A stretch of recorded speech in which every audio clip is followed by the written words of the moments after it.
Assalamualaikum, greetings and peace be upon you. Welcome again to Bapahebat Vodcast production brought to you by Bapahebat SG. This program is sponsored by Center for Leadership Forum and supported by Yayasan Mendaki. The theme for this vodcast series is Ayahku, which means my father in English. We have our esteemed guest today, Ms. Zulayqah Zulkifli, who is a social worker and co-founder of Project Hills. All right, now we have to come to this part where I'm worried because I don't have tissues here. When he became a single dad, right? I want you to try and recall the moment when your parents got divorced. Your dad became a single dad and he had to assume the responsibility of a father and a mother, you know, and take care of 4 children, right? Not because by choice, but because he had no choice. Because he was, given that, dealt with that card. Can you recall that? I don't know. Can we call it a tumultuous moment in your life? Yes, in your family you can, life? Yeah. Okay. Can you recall that tumultuous moment? I think it was very hard for him because while my father is a loving father, someone who is very expressive towards his children, he has never wanted to expose us to all these difficult emotions. So he have never spoken about his difficulties with mom, his struggles in finding money, etc. Right? He ensured that we are protected from all those, and we were never exposed to all those. We only know of snippets of it only when we're in our adult life lah. He has never even expressed himself openly. He have never really openly verbalized it. He isolate himself, and I think he is also someone who doesn't believe that there is a need for him to be vulnerable in the presence of his children. Because to him, he felt that I have to be a father and I can't display my vulnerability in front of my children. Otherwise, my children will be affected as well. So he's always this happy, jovial person. But of course, in his quiet moments, we do witness it. But we pretend like, oh, okay, we never see it. So we like, if we see him crying, then just close the door and then act like, I need to take things. Yeah. So that is something that we also respected, that he needed that space. He went through the pain and the suffering by himself. By himself, yeah. And he never once, look, sit down. I need to tell you all these problems. I cannot handle it. He will never do it. He will persevere, and he's so resilient. And he will persevere. And I think this comes off very strongly when me and my sister, when we had our first menstrual cycle, and mom wasn't in the picture at the point of time. So as a father, you had to navigate how to tell your daughter you're going through your period. Yeah, so that was tough for him. So it was tough to break the news that it's okay, that the blood coming out, it's okay, it's a process, you have to go through it, this is new, you're an adult now. This is very difficult for him. Second was trying to also make sure that he gets the right stuff for us, like the sanitary pads. Yes. It was something that he... buying a sanitary pad is not an easy task. Because I have a lot of experience in it. I mean, with wings, without wings, overnight, overflow, first day, second day. Correct. So that was his struggle. The wings and the no wings, and then the dealing with the daughters and the leaks. Because when we get leaks, then we get bullied in school. And then how he will also make a constant effort to make sure, like, okay, wear like this, so won't leak. So he will go through and actually ask. Because he will actually ask the makcik at his workplace, how do you make sure that it doesn't leak?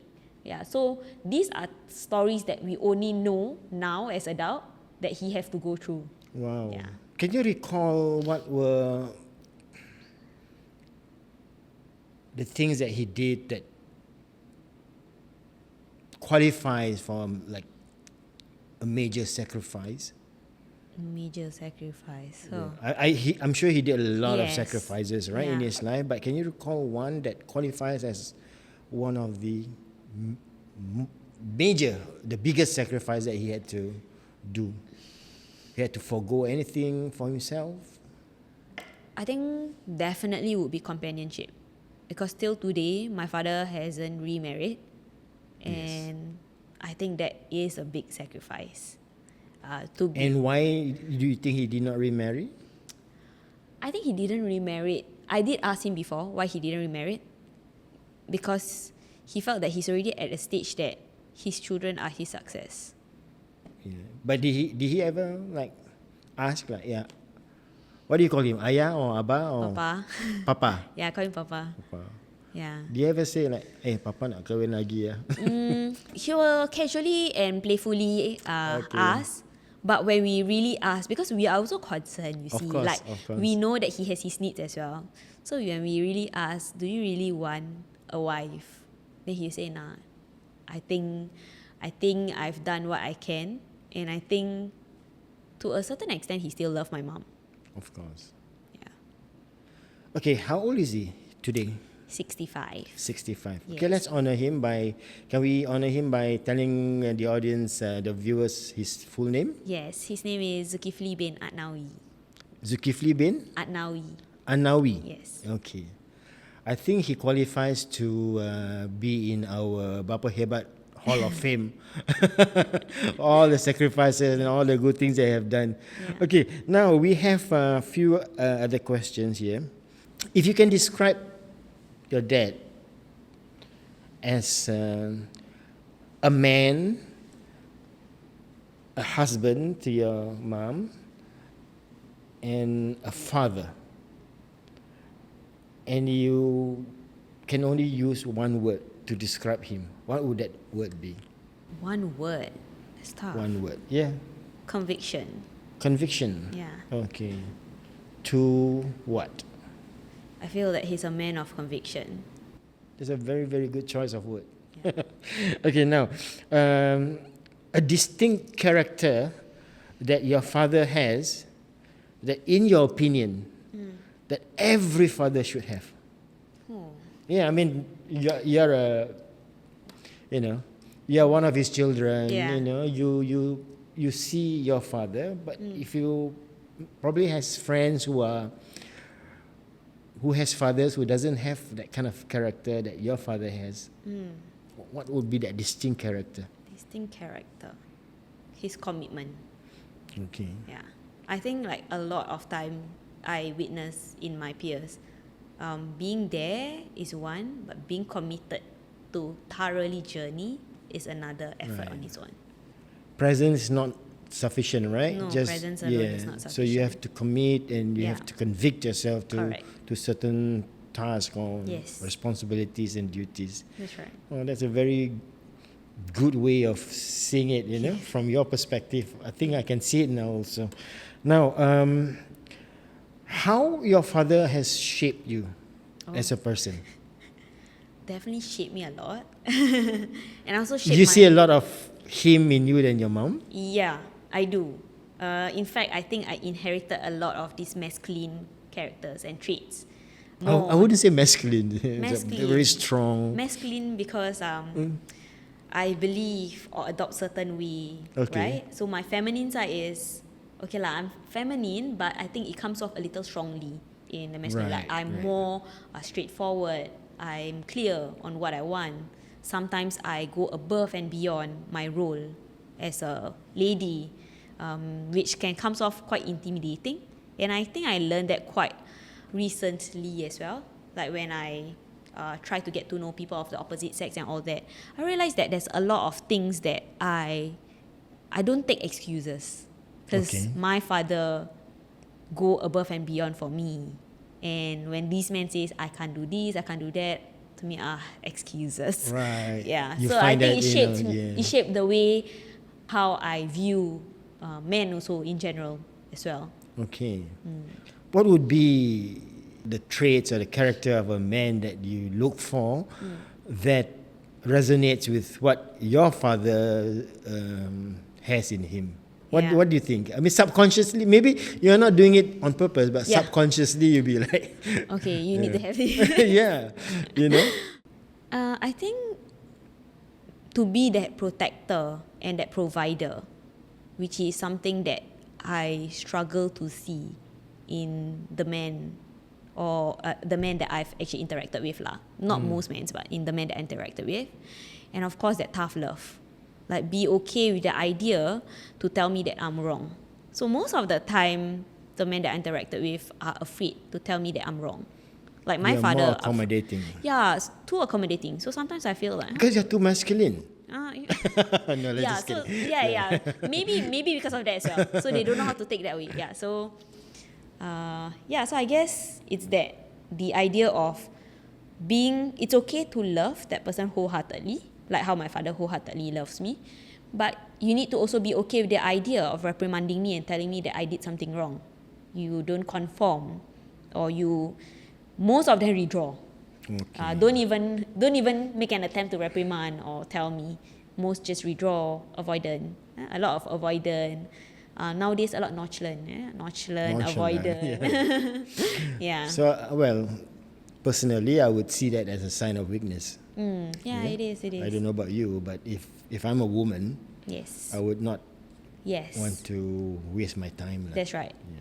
Okay, anyway, this is not about lessons in love or how to find a partner in life. Yes. Okay, we are talking with Ms. Zulayqah Zulkifli. Yes. There's a lot of Zaks in your siblings. They all Zaks. start with Z, right? Yes. Okay. Just because your dad's name starts with Z. Yes. Okay. Okay, now 2 more things that we need to do. Right? Okay. Number 1, what do you do to honor him? I mean, I know your project Hills and the social work endeavors and efforts that you have been doing. It's in a way, to honor your father especially, right? Yes. So, but do you do anything else, anything different that you would do to honor him? I think generally as a family, we do spend time together with him. Right. Whenever there is a need, like a need that he expressed verbally that he wanted. For example, if he wants a new gadget or if he wants to go on a holiday, we do bring him. In fact, he had his first holiday on flight with me. We went to Bangkok. Yeah, so that was a very unusual. First ever trip, Yeah, it was his vacation, and first ever experience on an aeroplane. Wow. Yes, and that was with me. So I do those little things. So I think a lot of times my siblings always say, "Stop! Why are you always pampering him so much?" I say that's because he doesn't have all these, right? He was so occupied to care for us. He never really had time for himself. Right. Yeah. So we thought that I mean, like for me lah, I see it as a way of honoring his efforts. Wonderful. Yeah. And how often do you, together as a family, you and your siblings with him, go for a meal? Weekly. We do it weekly. Every week you have to so it's get together. either Saturdays or Sundays. Yeah, he likes to eat the fish. Like there's this fish, ikan bakar dekat Adam Road that he likes to eat. Oh, okay. So we always go there to eat. Otherwise, his favorite food is sliced fish soup. So we just try our best to get sliced fish soup. Okay. But he wants the Chinese style sliced fish soup. Yeah. So I know where to get it. I'll tell you later. Okay. Okay. Anyway, one last thing, Zulayqah. So interesting. We may have missed out quite a number of things. One last thing, to honor him, right? In front of the camera, I want you to express your gratitude, your whatever that you feel in your heart to your dad, just to tell him how much you love him. Okay. There you go. All yours. Papa, I love you a lot. I know like sometimes I give a lot of problems or make you worry about me. But I just want you to know that I'm trying my best to be a best daughter and a best Muslimah. And I really, really appreciate all that you have done for us. Even having to go through most of the things on your own. I can't assure you I will get a husband, but I'll try my best to get a good husband, one that you can see at least before you passed on. And for now, I just hope that you continue to remain healthy and spend the rest of your days with us. Yeah. Thank you very much. That Welcome. really came from the heart. Yeah. And we appreciate you sharing all these stories with us. Ladies and gentlemen, we had just interviewed Ms. Zulayqah Zulkifli, a social worker and the co-founder of Project Heals, where she shared stories, anecdotes about her childhood, family, particularly her dad, who became a single parent when she was 16 years old. Yeah. And to Mr. Zulkifli Anawi, Yes. we thank you for all the things that you have done to your family. You are officially in our Bapahebat Hall of Fame as a great father.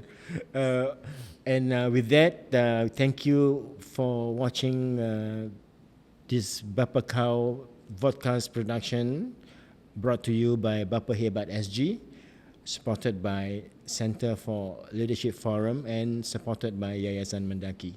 Till we meet again next time. Assalamualaikum warahmatullahi wabarakatuh. Peace be upon you. Thank you.